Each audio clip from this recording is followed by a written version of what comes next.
Hi folks, this is a long overdue update, and I looked at my channel the other day and the last video involving this locomotive was 14 years ago, so it definitely is overdue.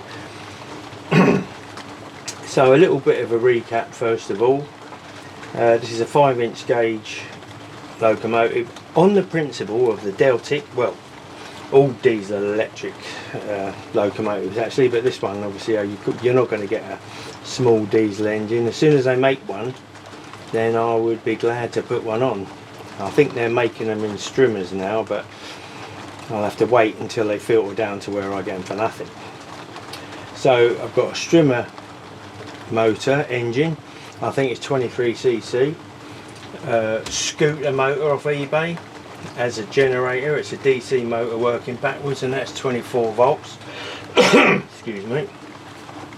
And that powers a traction motor, which is attached by chains to this drive, which goes through one of them old drill mechanisms, and then drives the wheels, which then drives through the couplings to drive all 4 wheels. So that's basically it. Now I noticed on that first video of this that had a different motor on it, different engine, everything was different. Now that engine was quite good. I think it was a Kawasaki agricultural engine, and it lasted for quite a while, but in all the different orientations and experimentation, all the threads wearing out, and then finally it blew up, which was partially my fault for putting nitro fuel, adding it to the mix of the petrol, trying to get a little more pep out of it. And when it blew, it exploded the crankcase, broke off some of the lugs, and it was done for. Then I picked this one up, someone gave me this, and I went through all the rigmarole of putting the left hand thread in there to join it to this, and it works okay. But like everything on this, it's not a proper engineering project where everything's bang on. It's just to see if I could do it, and doing everything the quickest way possible. That's why there's a lot of cable ties and bits and pieces. So now after all this time, I've decided to revisit it and do something with it.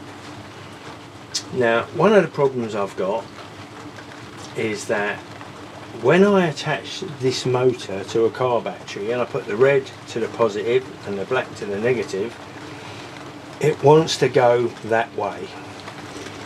So these motors are designed to run in one direction, and I think it's something to do with where the brushes are. So they will work both ways, but they'll be more powerful, a little bit faster and more efficient running the way they're meant to be. And at the moment I've put it on running that way, so I want it to run that way. But because the motor's big, and even with a narrow gauge body form, obviously this is going to have to be the cab part, so I need to move that around to this way. Now it may seem like a bit of a job, but I don't think it is, because it's only temporary put on. So trouble is I've got all this gubbins in the way here, so I'm going to have to be careful about how I do it. But that's the intention anyway, to put this that way so that it runs that way. Another problem is, I don't know if you can see it, but there's a tensioner on this side, on the back side here, that I've made. Now as it's running at the moment, it's pulling through the tensioner. Now as anyone with a motocross bike will tell you, the tensioner is always on the slack side, not on the pulling side. So when it's going in the proper direction, i.e. this one, then the tension is on the back where it should be. So that's why I want to change it all round, make it go that way. The motor will be going the right way, and the tensioner will be on the right side. Now the next problem is the exhaust. When that's there like that, in its current configuration running that way, the exhaust blows back at the driver, which is not good for anyone. So I need to do something about that, bearing in mind that that will be this way. But the problem will still be the same. If it's around there, it will still be driving, this will still be blowing back at the driver. So what I want to do is blank that off, weld a plate over it, and put a piece of metal tube in this side. Now the only thing I could find is this was in my scrap box, made in England. I'm never going to use it again, so if I cut it there and weld that to there, then that'll be there and that'll be facing this way. Now another thing I found that I used to have on it is this homemade exhaust, something I've knocked up quickly just to keep the rail down, because when I'm on my racetrack at my club I do have to go past the garden rail boys, and they call it the angry bee because it's so noisy.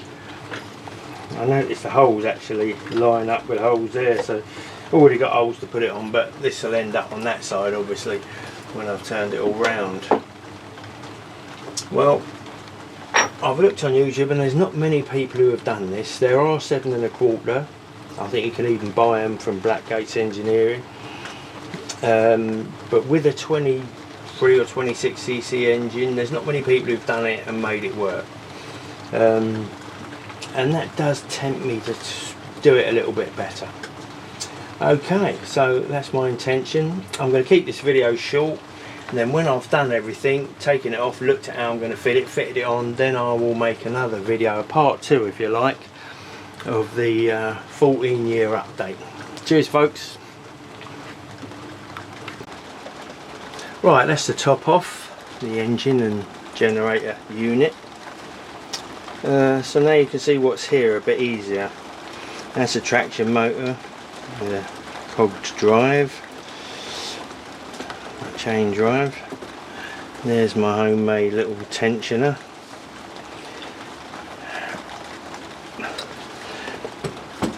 Now what you can see here is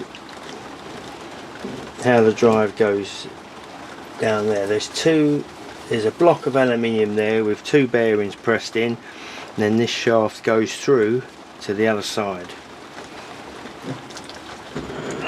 This is the tensioner.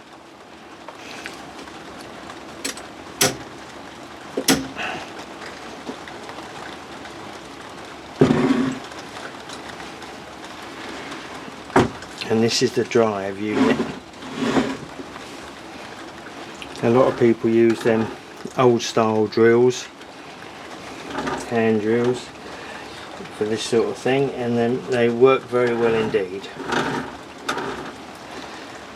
So that's what we've got, standard Loco sort of suspension that you get for 5" and other gauges, and that's everything that you need to make that thing go along. Now I want it to go that way, so I've been having a look at where this would be best placed. I mean, that would be ideal because I've already got this piece of metal here. I can just bolt it onto there, onto the mountings of the engine, a couple of rubber washers, but it's not quite right. Ideally it would be there, because that would give you enough room to get this part of the motor into what would be the cab and still have enough room for everything else. But I think that'd be a bit back heavy, and also it interferes with that cog. That way is going to be too far because it'd be poking out the back, although it is tempting to have that poking out the back, the starter, so you can just pull it rather than have to do it through the window or something.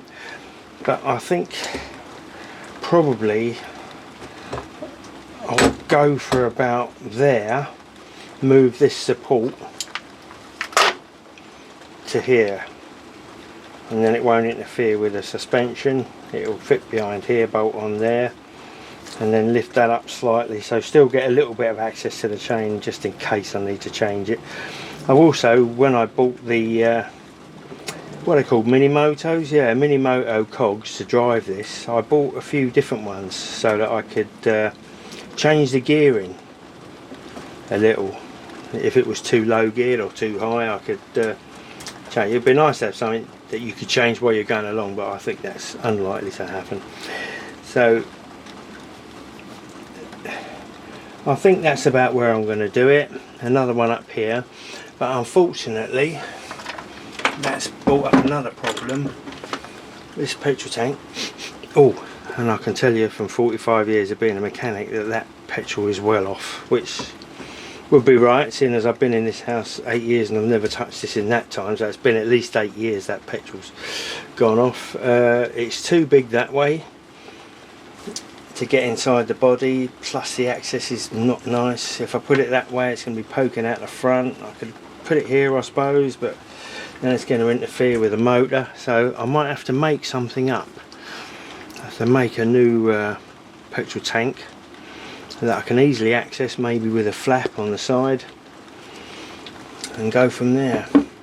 Righto, I think that's it for this video. I'll see you in part 2.